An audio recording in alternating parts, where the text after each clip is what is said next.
Monsieur Loïc Lefebvre-Pigeon, bonjour. Bonjour. Alors, on vient d'assister à la conférence de presse concernant ce qui se passe au Congo-Brazzaville. Pour vous, les résultats qui viennent tomber là, ça vous donne quelle impression?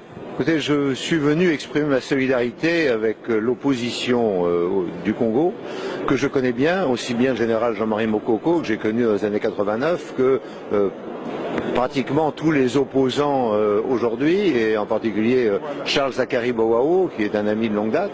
Et je suis venu exprimer ma solidarité parce que je considère qu'à partir du moment où des élections que l'opposition ne souhaitait pas ont été tenues et ont été gagnées par l'opposition, il ne faut pas laisser voler au peuple congolais la victoire. Voilà. Et donc je suis parfaitement conscient de ce qui est en train d'arriver.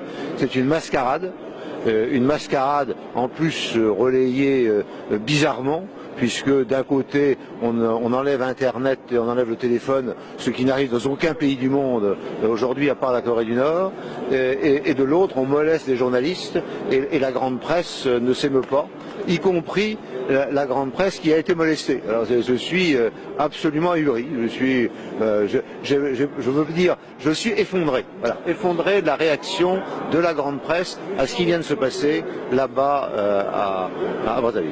Alors vous n'utilisez pas le conditionnel en disant que voilà, il aurait gagné les élections. Vous avez dit qu'il a triché. Pour vous, donc, vous voulez régler vos comptes à Sassou? Absolument pas. Je n'ai pas de compte avec Sassou. On est restés très longtemps ensemble et il y a un certain nombre de mois, je dirais plus d'un an, je lui ai dit qu'il me semblait qu'il était important qu'il parte ailleurs et qu'il accepte une sorte de présidence honorifique, mais qu'il quitte le pouvoir et qu'il fasse la place aux gens qui sont aujourd'hui capables d'exercer le pouvoir. Et je lui ai dit, tu es en train de dire que c'est toi ou le chaos, et moi je te dis, c'est embêtant, c'est toi qui vas amener le chaos, et c'est ce qui est en train d'arriver. Et je le regrette profondément parce qu'il avait l'occasion de partir en beauté, et il va partir dans des conditions qui vont être très difficiles pour lui. Et en cela, il a suivi sa famille, et sa famille est indigne d'avoir des responsabilités dans ce pays, indigne. Alors pour terminer, ma dernière question, 97, 98, 20 000 morts à Brazzaville.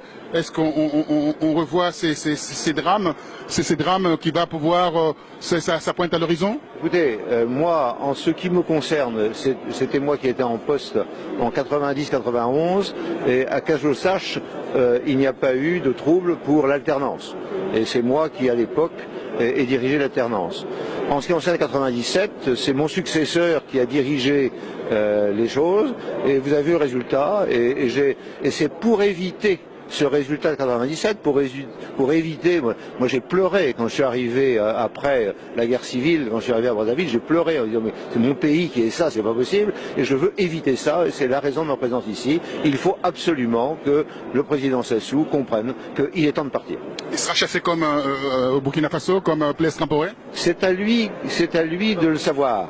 C'est-à-dire que s'il a envie de sortir correctement, il peut sortir correctement, et je pense que les forces de l'opposition sont suffisamment matures pour lui donner cette possibilité. Mais s'il ne le veut pas, eh bien, et ça terminera mal, bien évidemment. Et ça, je le regretterai profondément, parce que j'avais de l'amitié pour cet homme à un moment, et je ne comprends pas ce qui lui arrive aujourd'hui, dans cette espèce de folie destructrice d'un pays qu'il devrait aimer avant tout.